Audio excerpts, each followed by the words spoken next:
यावर रामचंद्र जी की जय।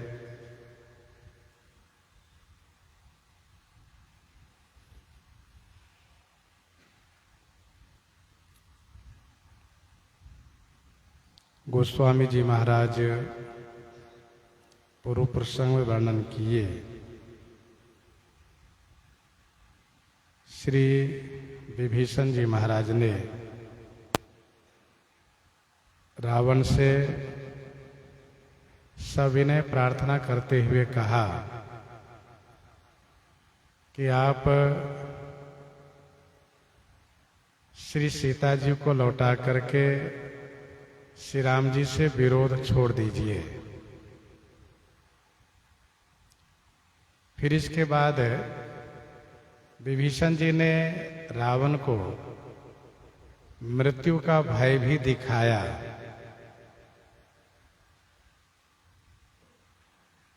जब रावण विभीषण जी पर नाराज होकर के भरी सभा में अपमानित करते हुए पद प्रहार करके विभीषण जी को रावण ने परित्याग कर दिया, तब श्री विभीषण जी ने कहा कि आप मेरे लिए पिताजी के समान हैं। आपने मुझे मारा, ये अच्छा किया,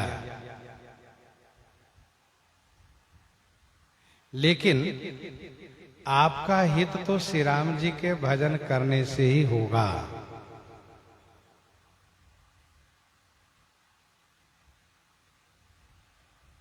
आपने मुझे मार करके मेरा भला किया।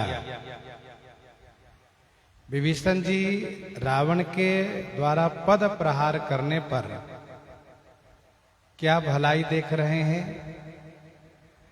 तो इस संदर्भ में गीतावली सुंदरकांड के 28 पद में पढ़ना चाहिए। वहां पर गोस्वामी जी ने लिखा है, विभीषण जी कहते हैं, अंतहु भाव भले भाई को, अंतहु भाव भलो भाई को, कियो अनभलो अघाई के। भय कुंवर की लात विधाता, राखी बात बनाई के। भले ही दशानन ने भैया ने मुझे अनभल किया, लेकिन आखिर में उनका अनभल भी मेरे लिए भल हुआ, अच्छा हुआ। अंतः भाव भलो भाई को, क्यों अनभलो अघाई के। जैसे किसी के कुबर पर कोई लात मारता हो, इस उद्देश्य से कि इसके कुबर टूट जाए, तो वह तो बुरा मान करके बुरा भाव से पद प्रहार करता हो, लेकिन जिसके ऊपर पद प्रहार हुआ हो उसका कुबर सीधा हो जाए, सीधा हो जाए, तो वह तो यही कहेगा, अरे आप तो पहले ही प्रहार किए होते, मारे होते तो अच्छा रहता। मतलब कुबर को तोड़ना चाहा, लेकिन वह टूटा नहीं बल्कि सीधा हो गया, उसको तो अच्छा लगता है, बहुत अच्छा हुआ। वैसे ही विभीषण जी मानते हैं कि भैया ने तो मेरा अनभल किया, लात मार करके, परित्याग करके, परंतु मेरे लिए तो अच्छा हुआ। क्यों अच्छा हुआ? तो अच्छा इसलिए हुआ क्योंकि मेरा मोह भंग हुआ और मुझे श्री राम जी मिले। इन्होंने त्याग किया तो मुझे श्री राम जी मिल गए, ये तो अच्छा हुआ। उसी बात को कहते हैं कि तुम पितु सरिस भले ही मोही मारा। आप मेरे लिए पिता तुल्य हैं, आपने मारा, यह आपने मेरा भला किया, लेकिन आपकी भलाई आपने मार करके मेरी भलाई तो कर दी कि श्री राम जी से आपने मिला दिया, लेकिन आपकी भलाई है श्री राम जी से, श्री राम जी को भजने में, श्री राम जी की शरण में जाने में, ये आपकी भलाई है।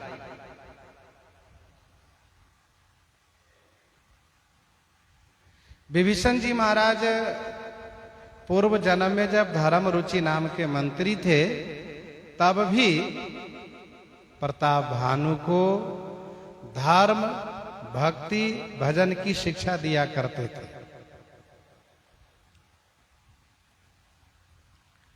और आज जब भाई बने, छोटे भाई बने हैं, तब भी भक्ति, धर्म की ही शिक्षा देते हैं। राम भजे हित नाथ तुम्हारा, इतना कहने के बाद विभीषण जी महाराज आकाश की ओर ऊपर उड़ गए। सचिव संग लय नभ पथ गयऊ, सब ही सुनाय कहत अस भयऊ। सचिव संग लय नभ पथ गयऊ, सचिव संग लय नभपथ गयऊ, सब ही सुनाई कहत अस भयऊ।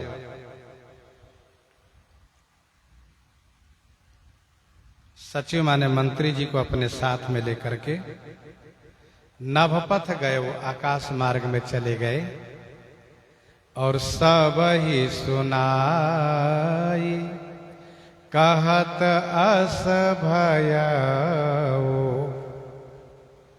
सबको सुना करके इस प्रकार से कहते भय कहने लगे।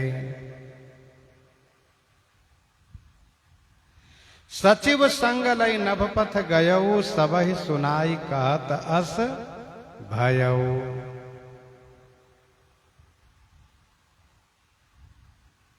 मंत्री जी को संग में लिए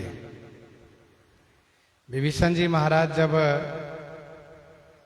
सभा से ऊपर की ओर जब चलने लगे, तो मंत्रियों ने इनकी ओर देखा, महाराज हम आपके बिना नहीं रह सकते यहां। विभीषण जी ने कहा जब ऐसी बात है तो चलो। साथ में लेकर के विभीषण जी आकाश में चले गए। सचिव संग लय नभपथ गयो, सब ही सुनाई कहत अस भयऊ। सबको सुना करके इस प्रकार से कहत भयऊ माने कहने लगे।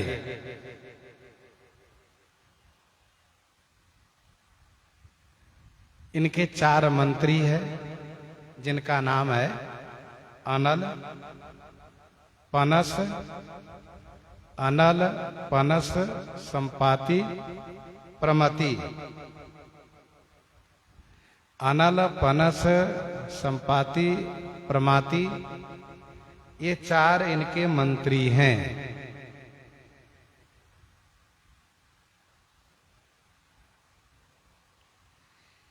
ये चारों बलवान हैं, चारों बुद्धिमान हैं, विभीषण जी के साथ हमेशा रहे हैं।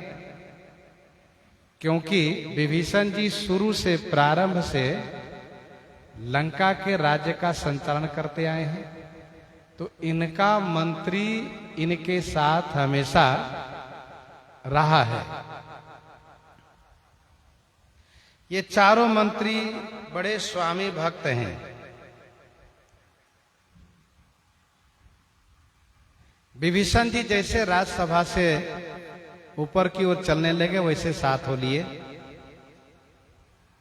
ध्यान दीजिएगा, ये काम रूप है मंत्री। लंका के सभी भेद ये चारों मंत्री लाला करके दिया करेंगे।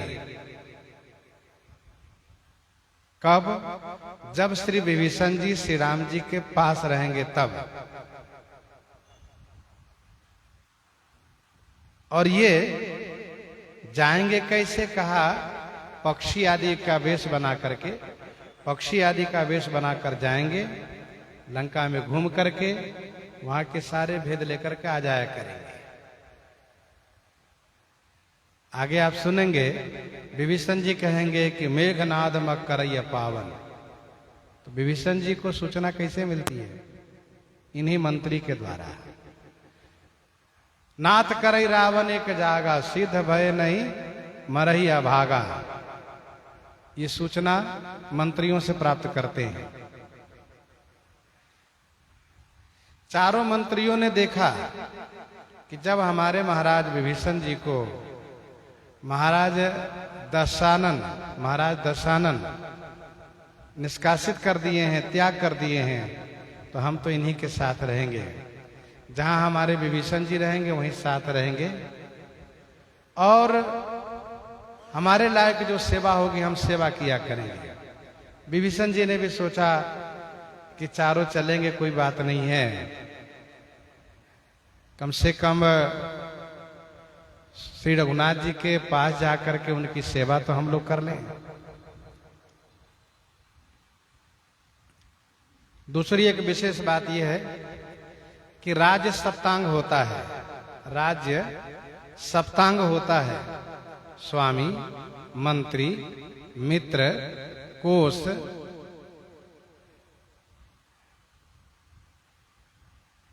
देश, किला और सेना। स्वामी, मंत्री, मित्र, कोष, राष्ट्र, किला और सेना,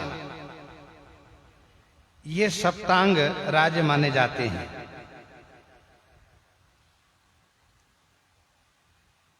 इनमें से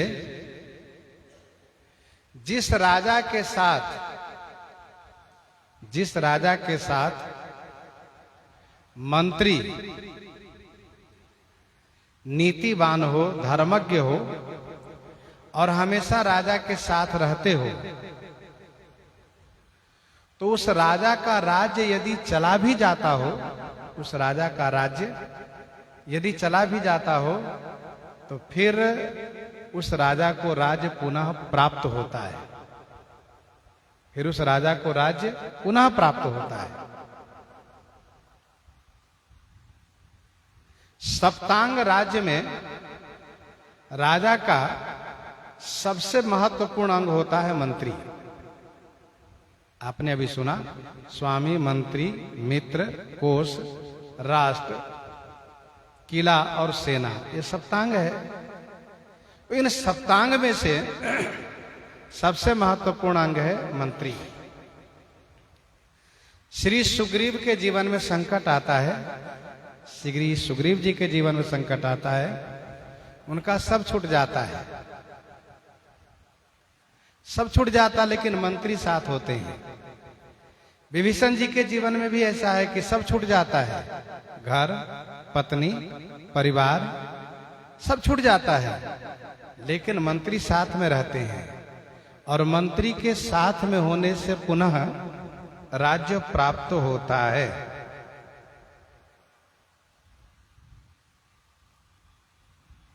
सुग्रीव के साथ में मंत्री थे, इसलिए पावा राजकोषपुर नारी, फिर से प्राप्त कर गए।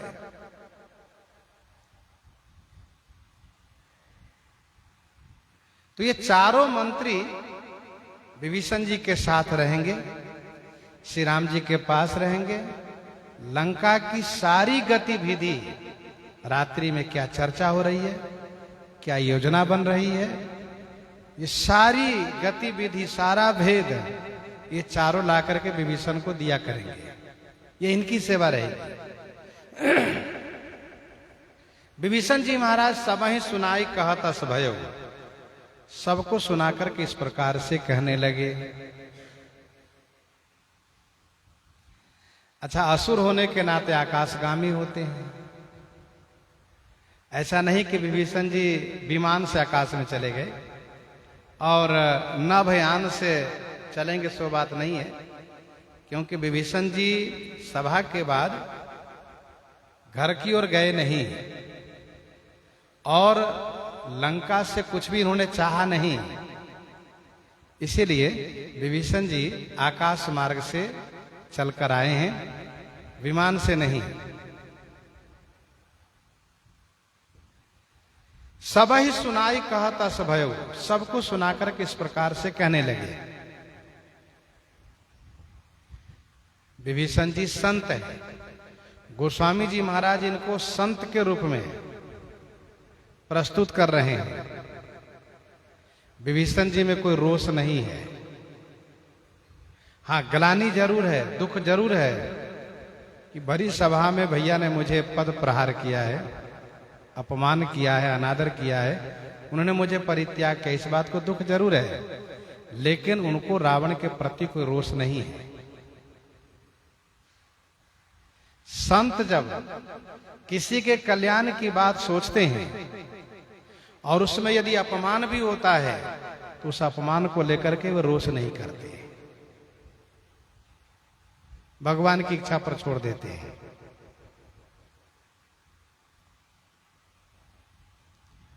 सब ही सुनाई कहत अस भयो का मतलब यह है, विभीषण जी महाराज एक बार और सबको सचेत कर रहे हैं। ये अंतिम सचेत करना है विभीषण जी के द्वारा। विभीषण जी ने सोचा हम तो जा ही रहे हैं, लेकिन सभा वालों को सुना दें कि आप सब काल के वश हो गए हो। यदि आप सब में से जो भी बचने की चाहना रखते हो अथवा लंका राज्य को, लंकाधिपति को बचाने की इच्छा रखते हो, तो आप लोग महाराज को समझाने का प्रयास करिए। ये विभीषण जी का उद्देश्य है। इसलिए विभीषण जी महाराज अंतिम में सबको इस प्रकार से सचेत किए जा रहे हैं। साधु सोचते हैं कि हम चले भी जाएं तभी लोगों का कल्याण हो, ये साधु की साधुता होती है। इसीलिए संत महात्मा एक परंपरा, एक नियम बनाते हैं, इस रास्ते से चलते रहोगे तो कल्याण होगा। विभीषण जी ने सोचा हम तो जा ही रहे हैं, ऐसी बात कह दे कि सबके मन में उद्वेग रहे, सबके मन में खलबली हो और सब इस बात को प्रयास करें कि महाराज श्री राम जी से विरोध छोड़ दें। इन्होंने अपनी शक्ति भर प्रयास किया है। पहले श्री सीता जी को लौटाने को कहा है, दूसरे में इन्होंने श्री राम जी से मृत्यु का भय दिया है इनको, और तीसरे में अंतिम में पूरी सभा को मृत्यु का भय दिखाया है। क्या कहा सुनिए। राम सत्य संकल्प प्रभु, राम सत्य संकल्प प्रभु, सभा काल बस तोरी, मैं रघुबीर शरण अब, जाऊं देहु जनी खोरी, जाऊं देहु जनी खोरी।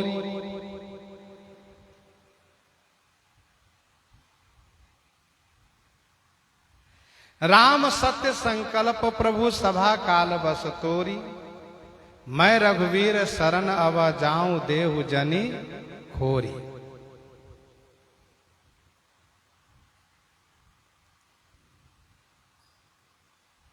श्री राम प्रभु सत्य संकल्पित हैं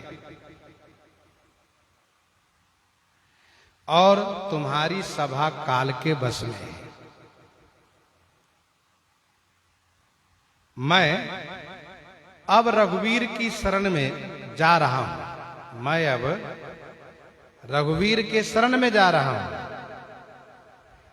आप लोग कोई मुझे दोष मत देना। राम सत्य संकल्प प्रभु, सभा काल बस तोरी, मैं रघुवीर शरण अब, जाऊं देहु जनी खोरी।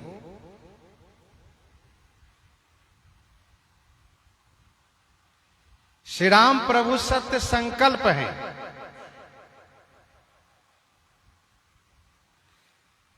उन्होंने यह प्रतिज्ञा की है कि निशिचर ही न करो मही भुज उठाईपन किन, निशिचर ही न करो मही भुज उठाईपन किन, यह उन्होंने प्रतिज्ञा की है।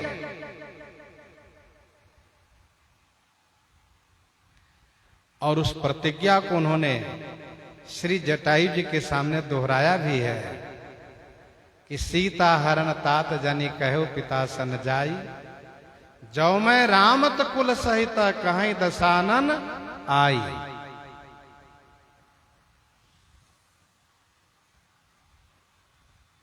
मैं चाहता था, मेरा प्रयास था, मैंने कोशिश की कि प्रभु श्री राम जी का संकल्प टल जाए, उनका संकल्प सत्य न हो, असुर जाति का विनाश न हो, लेकिन ऐसा हो नहीं सका। मेरी बात महाराज ने मानी नहीं, और आप लोगों में से किसी ने मेरी बात को समर्थन नहीं किया।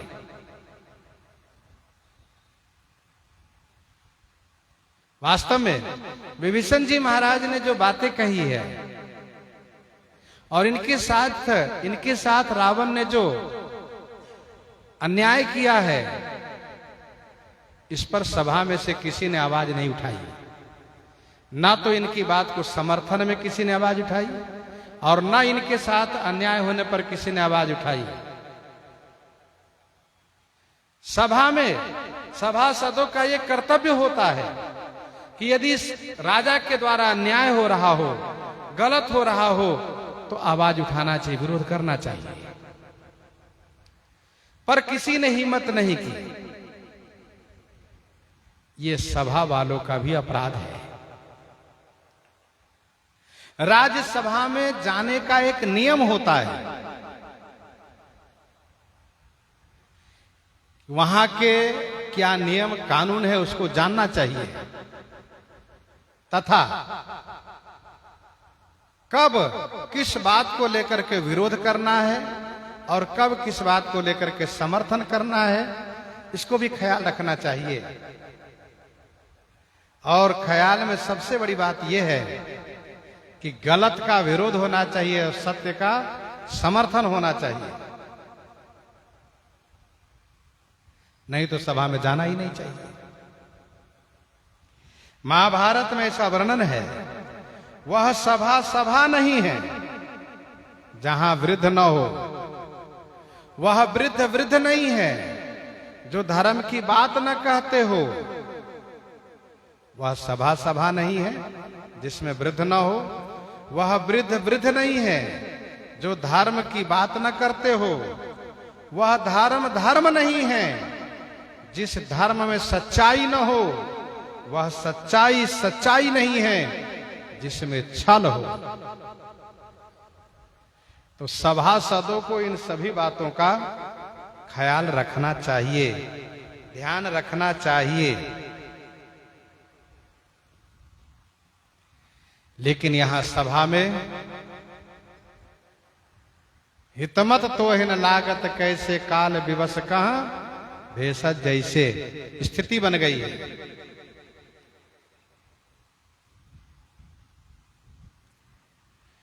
मैं अब रघुवीर के शरण में जा रहा हूं, वह रघुवीर जिनमें वीरता है, जिनमें पौरुष हैं, जो मेरी रक्षा कर सकते हैं। मैं आप सबको बताए जा रहा हूं कि मैं कहां जा रहा हूं। मैं रघुवीर के शरण में जा रहा हूं। विनय पत्रिका 108 पद में गोस्वामी जी ने लिखा, विनय पत्रिका 108 पद में गोस्वामी जी ने लिखा कि वीर महाअपराधिये साधे सिद्धि होए, वीर महाअपराधिये साधे सिद्धि होए, सकल काम पूरन करई जाने सब होए। तो वीर महाअपराधिये साधे सिद्धि होए। जिनमें वीरता हो, धर्म वीरता हो, दया वीरता हो, जो दया कर सके, जो धर्म के भेद को, धर्म के मर्म को जान करके धर्म का पालन कर सके, ऐसे रघुवीर, ऐसे जो रघुवीर हैं, मैं उनके शरण में जा रहा हूं।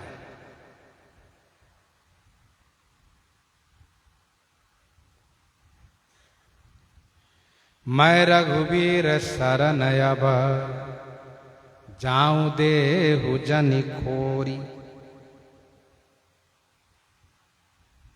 रावण ने परित्याग किया है विभीषण जी को, तो ऐसी स्थिति में विभीषण जी को कोई रक्षा भी नहीं कर सकता। त्याग माने वध करना होता है, और इसीलिए रावण ने विभीषण जी के साथ अपने गुप्तचरों को भेजा, देखो कहां जा रहा है।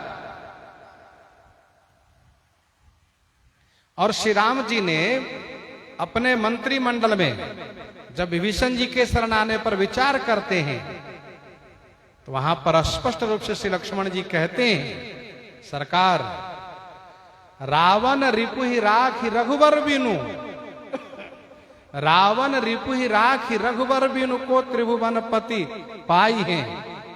रावण जिसको शत्रु मान लिया हो, उसको आपके सिवा कोई रक्षा कर नहीं सकता, रक्षा करके प्रतिष्ठा पा नहीं सकता।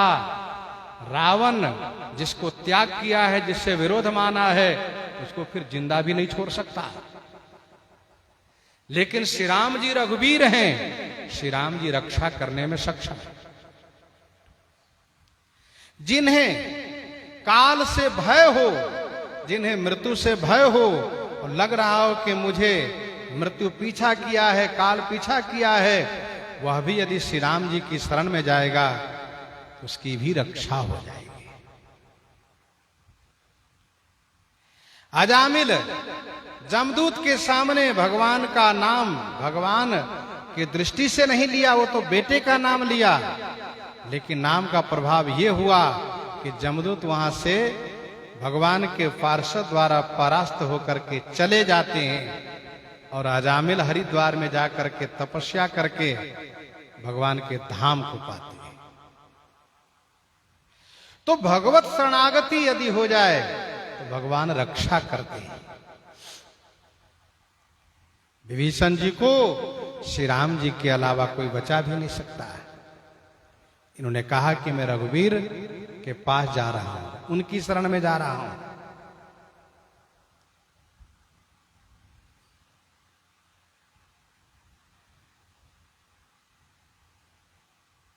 वास्तव में विभीषण जी श्री राम जी की शरण में जाकर के सुरक्षित हो जाते हैं। वैसे ही मानो विभीषण जी संकेत कर दिए, कोई भी यदि श्री राम जी की शरण में आओगे तो सुरक्षित हो जाओगे।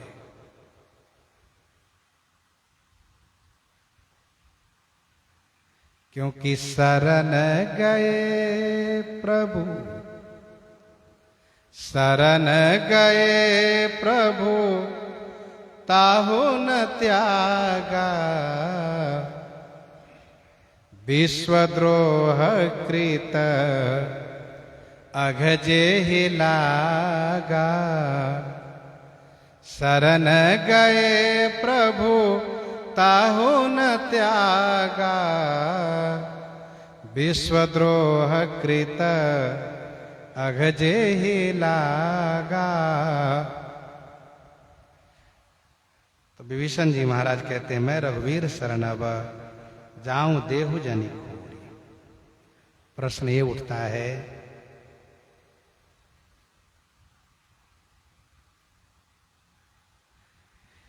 कि समुद्र के इस पार विभीषण जी आ रहे हैं, लंका से ही शरणागत क्यों नहीं हो गए?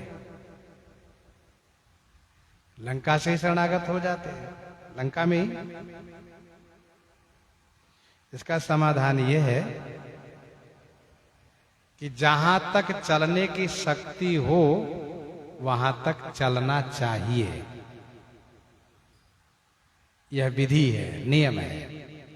दूसरी बात, खड़ शरणागति में दूसरा अंग है कि प्रतिकूलस्य वर्जनम, प्रतिकूल का परित्याग करना चाहिए।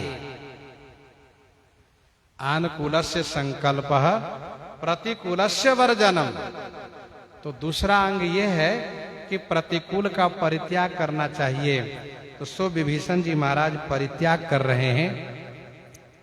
वहां श्री राम जी के शरण में, श्री राम जी के पास पहुंचकर कहेंगे, सरकार मैं सब त्याग करके आया हूं, मैं सब त्याग करके आया हूं। तो प्रतिकूल का परित्याग होना चाहिए। इसलिए विभीषण जी महाराज समुद्र के इस पार आए। विभीषण जी को भी पता है, मालूम है कि श्री राम जी समुद्र के तट पर डेरा डाले हुए हैं, सिंधु पार सेना सब आई, ये बात प्रकट है लंका में। तो विभीषण जी महाराज इसीलिए इस पार आए।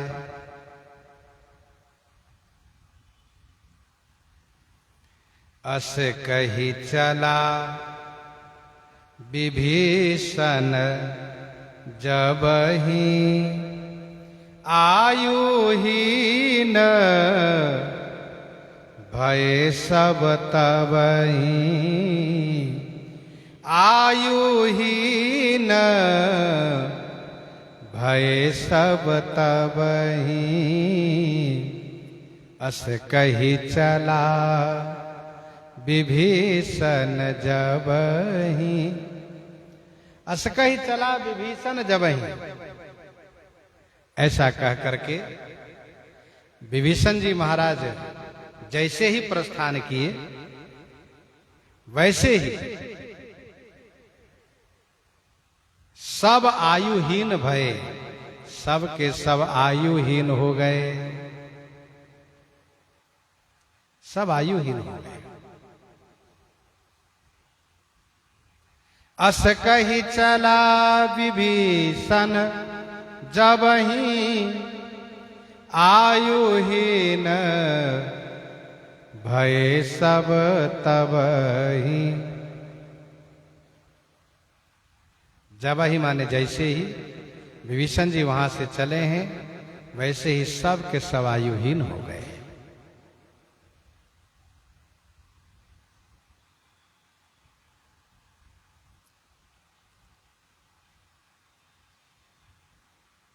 अच्छा, जब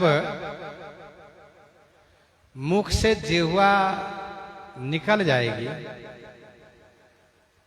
भले ही दांत कहे कि जिह्वा को निकाल दो, जबकि बोलने में भूमिका जिह्वा की है, दांत की नहीं है, फिर भी दांत कहे कि जिह्वा को निकलवा दो, तो ये तो पूरे शरीर के लिए दुर्भाग्य ही तो है। दूसरी बात, विनय पत्रिका के पद संख्या 58, विनय पत्रिका के पद संख्या 58 में गोस्वामी जी ने लिखा है, ये शरीर ही ब्रह्मांड है,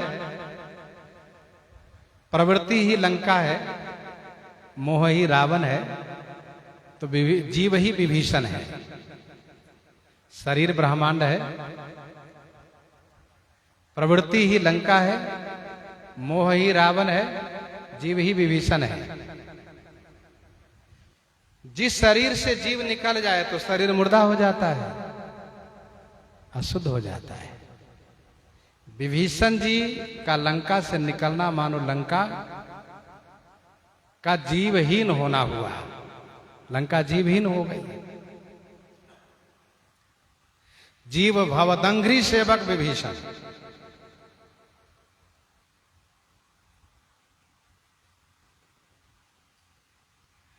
विभीषण जी महाराज यदि लंका में रहते तो श्री राम जी को सोचना पड़ता कि रावण को मैं कैसे मारूं, क्योंकि श्री राम जी भक्त के पूरे परिवार की रक्षा करते हैं। प्रणत कुटुंब पाल रघुराई, प्रणत कुटुंब पाल रघुराई। परंतु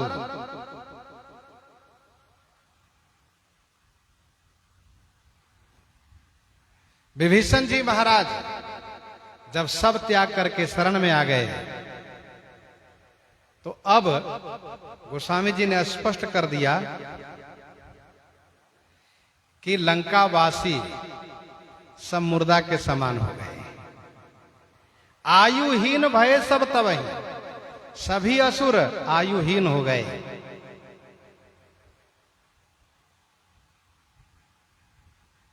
कल भी हम लोग चर्चा कर रहे थे कवितावली उत्तरकांड की तीसरा पद, वेद विरुद्ध महिमुनि साधु, वेद विरुद्ध महिमुनि साधु, सशोक कियो सुर लोक उजारो,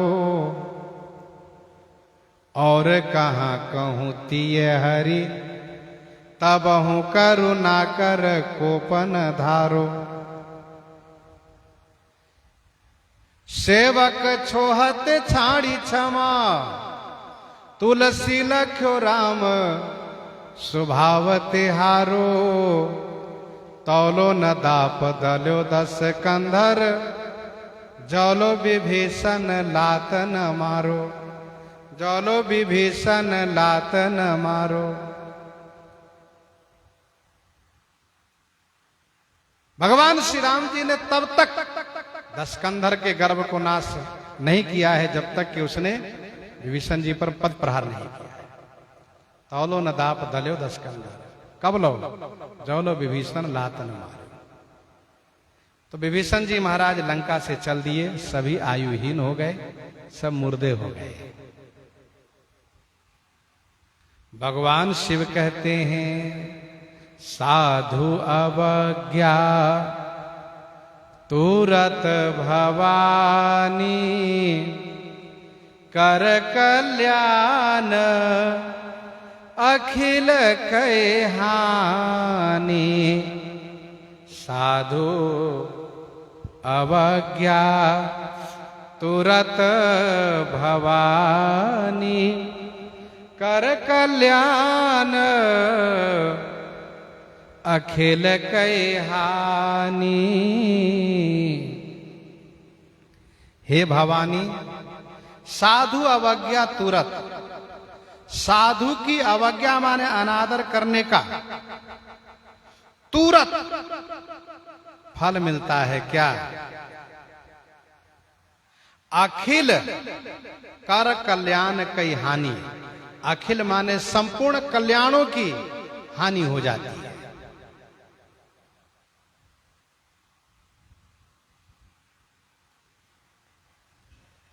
जब श्री हनुमान जी लंका जलाने लगे तो गोस्वामी जी ने वहां पर लिखा कि साधु अवज्ञा कर फल ऐसा, साधु अवज्ञा कर फल ऐसा, जरई नगर अनाथ कर जैसा। यहां पर विभीषण जी को रावण ने लात मार करके लंका से निकाल दिया है, तो भगवान शिव कहते हैं कि साधु अवज्ञा तुरत भवानी, कर कल्याण अखिल कै हानि। कहने का भाव यह है जैसे साधु सेवा का बहुत बड़ा फल है, देई सत्य फल प्रकट प्रभाव, मज्जन फल पेखिए तत्काला, काख वहीं पिक बकौ मराला।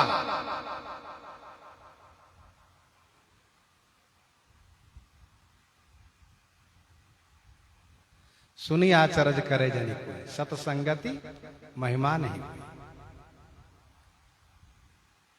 वैसे साधु के अनादर का फल भी बहुत बड़ा है, साधु की सेवा का फल बहुत बड़ा है, तो अनादर का फल भी दुखद बड़ा है। आदर करेंगे, सेवा करेंगे तो सुख मिलेगा, अनादर करेंगे तो उसका परिणाम दुख मिलेगा। दोनों फल ही है, लेकिन एक है दुखद फल, एक सुखद फल है।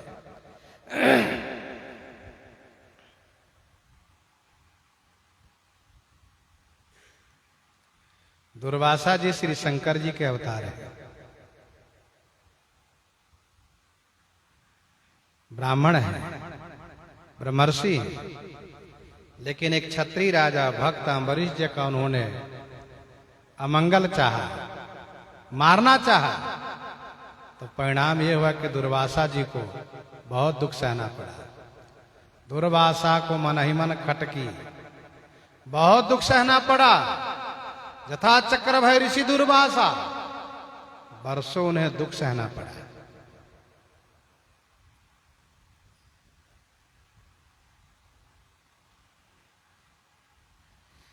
साधु अवज्ञा तुरत भवानी, मतलब औरों की अवज्ञा करेंगे तो भले देरी से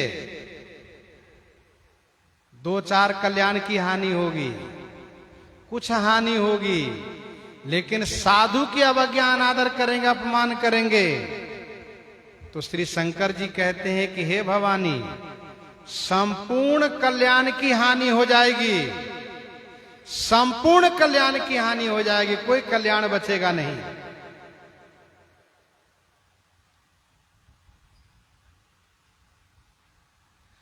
कोई शुभ बचेगा नहीं, सब समाप्त हो जाएगा।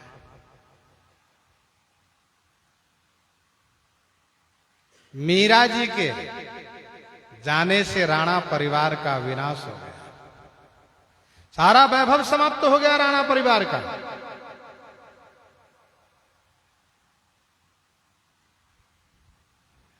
जैसे संत बड़े भाग्य से प्राप्त होते हैं, वैसे जीवन के संत, जीवन से संत के चले जाना यह बहुत बड़ा दुर्भाग्य प्राप्त होता है। बड़े भाग पाए सत्संगा, ऐसे संत जब चले गए तो बहुत बड़ा दुर्भाग्य उदय हो गया, समझ लेना चाहिए।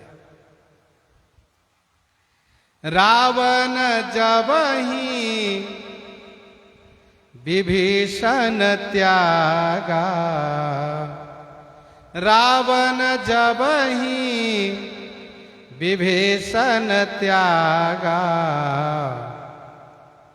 भयउ विभव बिनु तब ही अभागा, भयउ विभव बिनु तब ही अभागा। रावण जब ही विभीषण त्यागा, भयो विभव बिनु तब ही अभागा। रावण ने जब ही माने ज्यों ही, जैसे ही विभीषण जी को परित्याग किया है, अभागा दशानन, तब ही माने त्यों ही विभव बिनु भयउ, वैभव के बिना हो गया, ऐश्वर्य से रहित हो गया।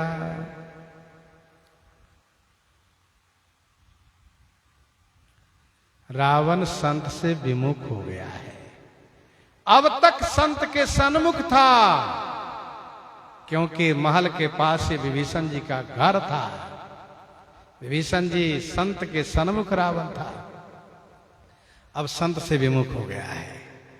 और भगवान शिव कहते हैं, सुनहु माते लोग अभागी, वे अभागी है, अभागे हैं, भाग्यहीन है वे, जो भगवान के भक्ति से, संत से दूर हो जाए। सुनहु माते लोग अभागी, हरि तज हुई विषय अंदर। विनय पत्रिका 140 पद में गोस्वामी जी ने लिखा, विनय पत्रिका 140 पद में गोस्वामी जी ने लिखा, ते नर नरक रूप जीवत जग भव भंजन पद विमुख भागी, ते नर नरक रूप जीवत जग भव भंजन पद विमुख भागी, भयउ विभव बिनु तब ही अभागा, रावण जब ही विभीषण त्यागा।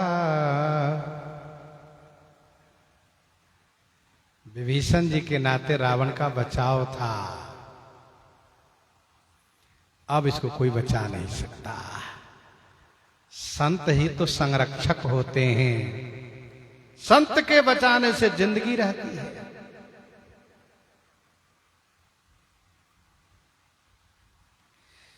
क्योंकि मानत सुख सेवक सेवकाई, मानत सुख सेवक सेवकाई, सेवक बयर बयर अधिकाई, सेवक बयर बयर अधिकाई।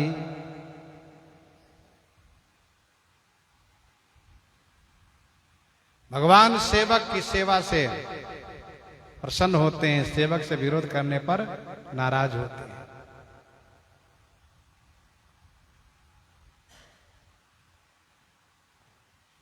अभागा है रावण, संत को त्याग कर दिया है।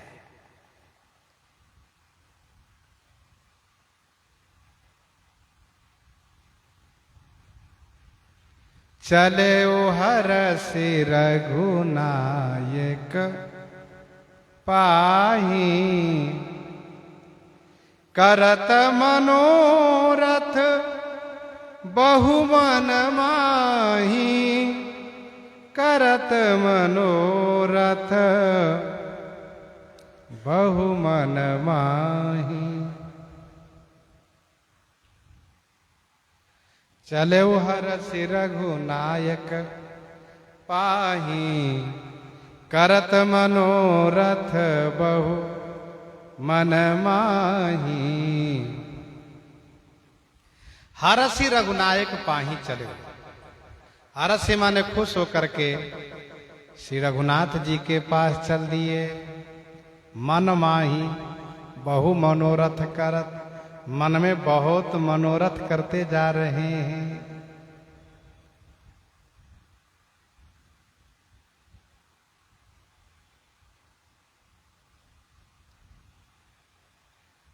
प्रश्न ये उठता है कि गोस्वामी जी प्रथम चौपाई में लिख दिए कि अस्कहि चला विभीषण जबहि, और फिर दोबारा यहाँ पर चौथी चौपाई में लिख रहे हैं चले हरसि रघुनायक पाही। ये दो बार लिखने का मतलब क्या है? एक बार जब चलना कह चुके फिर दोबारा चलना क्यों कह रहे हैं? एक बार संत जी इसी संदर्भ में प्रश्न किए थे कि विभीषण जी को यहां पर दो बार चलना क्यों कहा जा रहा है, क्या पुनरुक्ति नहीं है? इसका उत्तर संतों ने दिया है कि नहीं, पुनरुक्ति नहीं है। विभीषण जी महाराज रावण की सभा से चले तो, लेकिन मन में उत्साह नहीं हो रहा है। सोच रहे हैं कि लोग मेरे बारे में न जाने क्या सोचेंगे, क्या कहेंगे, कि विभीषण के मन में कोई लालच होगा इसीलिए रावण को छोड़ कर चल दिए। अथवा तो लोग ये कहेंगे कि लंका के राजा बनने के लोभ में रावण को छोड़ दिए, न जाने क्या कहेंगे। विभीषण जी के मन में उत्साह नहीं है, मन दुखी है। तो विभीषण जी महाराज गए मां के पास। सियाराम गीतावली सुंदरकांड 26, 27, 28 पद में पढ़ना चाहिए। 26, 27, 28 पद गीतावली सुंदरकांड। श्री विभीषण जी महाराज अपनी मां के पास गए। जाई माए पाए परी, कथा सो सुनाइए। विभीषण जी महाराज ने जाकर के मां के चरणों में वंदन किया। मां ने पूछा, विभीषण बड़े उदास हो, क्या बात है? विभीषण जी ने सारी कथा सुनाई। मां ने समझाया, सहने की भी शिक्षा दी कि सह लो, बड़े भाई है, पिता तुल्य है। विभीषण जी ने कहा, मां मुझे उन्होंने परित्याग कर दिया है। मैंने उनको नहीं त्यागा, उन्होंने त्यागा है। उन्होंने लात मार के कहा तुम चले जाओ, और ये भी कहा है कि ममपुर बस तपसन पर प्रीति सठ मिल जाए तिनय कौ नीति। ये पुर मेरा है, ये लंका मेरी है, मैं यहां का राजा हूं, और तुम तपस्वी से प्रेम करते हो। वह तपस्वी जिनके रहने का ठिकाना नहीं है, जिनका घर द्वार नहीं है, तुम उन तपस्वी से जाकर के मिलो, जाओ उनको नीति सिखाओ। उन्होंने परित्याग किया है। मां, उन्होंने मेरे लिए जो कुछ कहा कोई बात नहीं, पर उन्होंने मेरे भगवान को, मेरे स्वामी को अनादर किया है। सारा संसार, सारा विश्व उन्हीं का है। उनको भैया ने कहा है कि वो तो तपस्वी है, उनके तो घर द्वार नहीं है। जब वे संपूर्ण ब्रह्मांडाधिपति हैं, भुवनाधिपति हैं, उनको उन्होंने कहा कि बिना घर द्वार के हैं। ये मुझे बड़ा दुख हुआ। अपने आप को राजा मानते हैं, अपने आप को राजा बनते हैं, और मेरे स्वामी जो सबके राजा, उनको भिखारी मानते हैं। मुझे दुख है। बड़ी सभा में उन्होंने मेरे स्वामी को अनादर किया और मेरे ऊपर पद प्रहार करके मुझे लंका से भगा दिया है, निकाल दिया है। मां, मैं कैसे क्या करूं? मैंने निश्चय किया है श्री राम जी की शरण में जाने का। तो मां ने कहा, यदि तुम्हारी इच्छा ही है तो कोई बात नहीं, जा सकती। पर मां ने दोनों बातें कही है, सह लो, और फिर मां ने कहा यदि तुम्हारा मन नहीं मानता है तो चले जाओ। इसीलिए विभीषण जी का पूरा समाधान नहीं मिला। तब विभीषण जी महाराज बड़े भैया कुबेर के पास गए। वहां जाकर के उनको प्रणाम किए तो देखा कि श्री शंकर भगवान यहीं पर आए हैं, तो उनको भी प्रणाम किया। श्री शंकर जी ने पूछा, विभीषण क्या बात है? विभीषण जी ने सारी बातें कही। तो कुबेर सुने हैं, श्री शंकर जी सुने विभीषण जी की बात को। श्री शंकर जी ने कहा, विभीषण तुम जल्दी श्री राम जी के शरण में चले जाओ। ताहीं मिले महेश, ताहीं मिले महेश, दियो हित उपदेश। ताहीं मिले महेश, दियो हित उपदेश। राम की शरण जाहि सुदिन नहेरिए। राम की शरण जाने में सुदिन मत देखो, तुरंत जाओ। फिर विभीषण जी प्रसन्न हो गए, उनको समाधान मिल गया और शुभ अंग फरकने लगे विभीषण जी के, शुभ शगुन होने लग गए। लाभ लाभ लोभा कहता क्षेम करी का क्षेम। लोभा पक्षी, श्रीराम लोभा पक्षी नहीं, लोभा लोमड़ी। लोमड़ी कह रही है लाभ है, लाभ है, और क्षेम पक्षी कह रही क्षेम करी पक्षी, क्षेम है, क्षेम है। विभीषण जी खुश हो गए, फिर चल दिए वहां से। इसीलिए गोस्वामी जी ने कहा कि चले हर सिर रघुना एक पाही,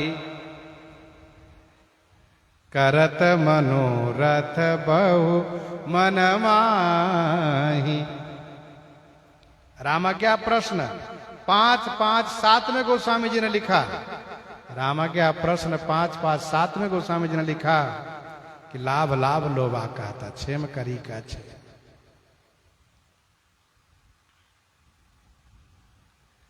अब विभीषण जी प्रसन्न है। विभीषण जी महाराज लोक मत वेद मत दोनों से शुद्ध होकर के श्री राम जी की शरण में जा रहे हैं।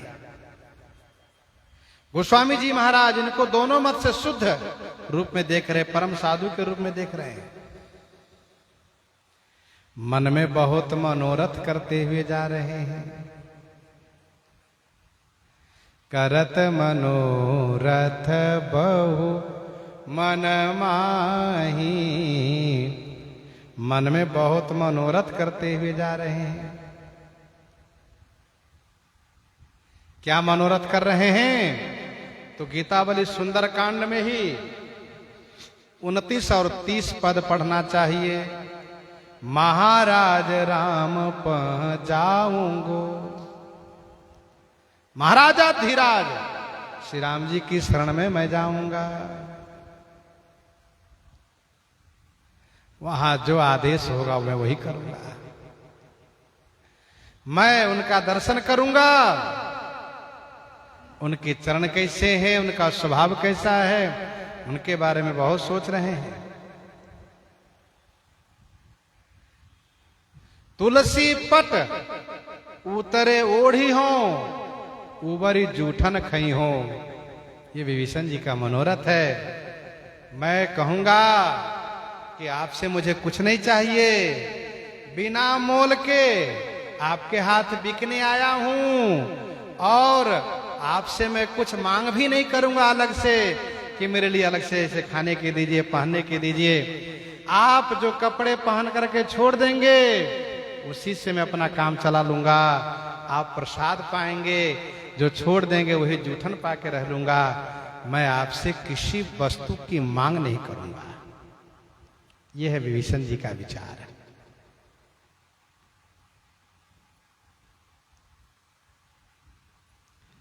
देखी हूं जाई चरण जल जाता, अरुण मृदुल सेवक सुख दाता। बहुत मनोरथ में से कुछ मनोरथ का वर्णन गोस्वामी जी यहाँ कर रहे हैं। विभीषण जी महाराज श्री राम जी के चरण में हमेशा अनुरक्त रहे हैं। जब इन्होंने तपस्या की थी और ब्रह्मा जी वरदान देने आए थे, तब भी इन्होंने यही मांगा था, ते ही मांगे भगवंत पद, चरण कमल अनुराग।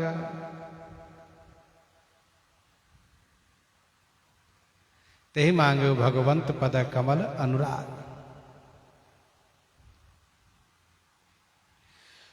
तो श्री विभीषण जी महाराज क्या सोच रहे हैं? आहा, मैं जाकर के चरण जल जाता, चरण कमल का दर्शन करूंगा। वो कैसा है? अरुण माने लाल है, मृदुल माने कोमल है, सेवक सुखदाता, सेवक को सुख देने वाला है।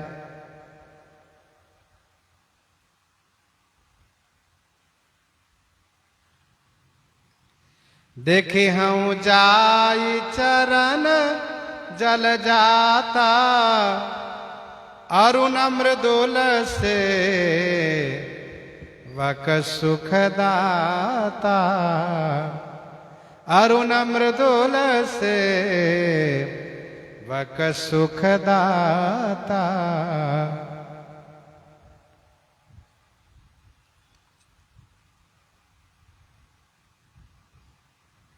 अरुण मृदुल सेवक सुखदाता। तीन तरह से देखना यहां पर गोस्वामी जी वर्णन कर रहे हैं। मैं नेत्र से दर्शन करूंगा, चरण लाल है। हाथ से छू करके दर्शन करूंगा, मृदुल है, कोमल है। और मन से महिमा को विचार करके दर्शन करूंगा, सेवक सुखदाता।